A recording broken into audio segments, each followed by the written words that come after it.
Koç, Osman'ın da ailenin de ahvali iyidir. Sen Osman'ın ahvalini nereden bilirsin? Söğüt'te herkes olanlara üzülmüştür beyim.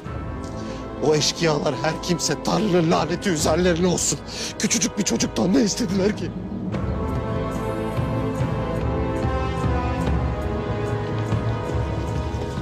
Ertuğrul Bey, Hayrola Mikiz? tefecilerin kim olduğunu öğrendim beyim. Kimlermiş? Pazardaki 3 tüccarmış beyim.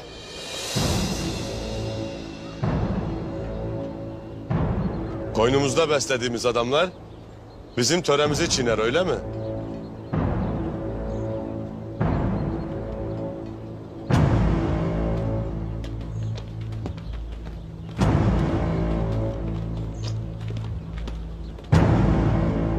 Koynunda beslediğin yılanın dişlerini daha tatmadın Ertuğrul. Daha tatmadın.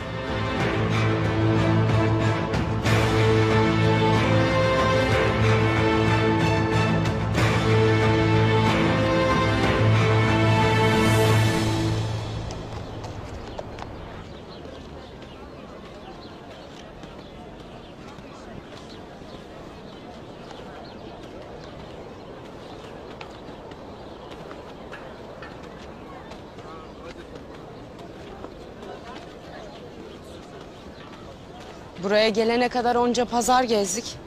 Hiç bu kadar kalabalığını, bu kadar zenginliği görmedik. Bereketliymiş maşallah. Her zaman mı böyledir? Yaz kış hep böyledir. Her taraftan kervanlar ve tüccarlar gelir. Her tarafta pazarlar kan ağlarken buranın zengin, bereketli oluşunun bir sırrı var mıdır? Bunun tek sırrı Ertuğrul Bey'in adaletidir. Kimsenin hakkını kimseye yedirmez. Tanrı onu korusun. Eyvallah.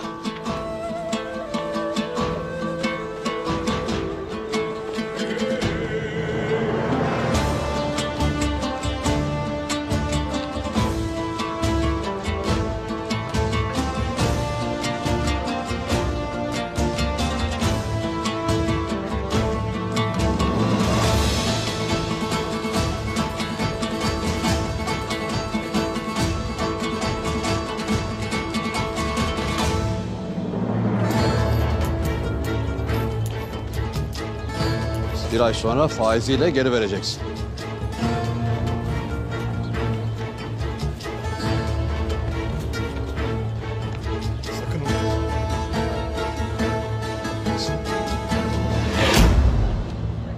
Bu kesenin içinde ne var?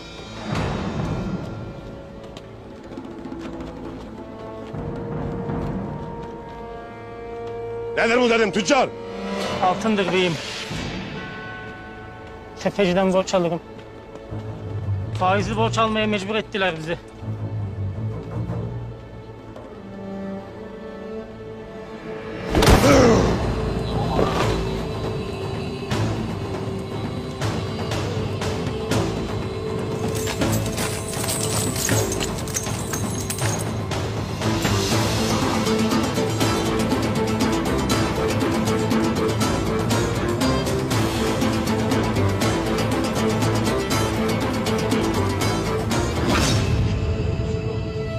Şimdiye dek kaç tüccarı, kaç köylüyü tefecilik edip borçlandırdınız?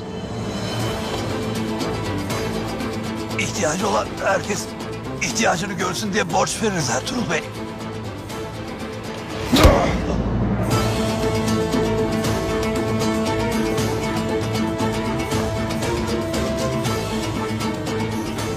Biz sadece ticaret yaparız beyim. Senin yaptığın doğru değildir. Kimsenin boğazına çöküp de borç vermedik. Kendileri gelip bizden borç istediler.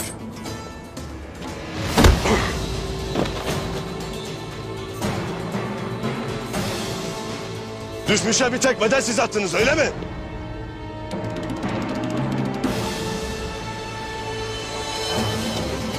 Onu biz değil, uç beyliğini yaptığınız devlet bu hale getirdi.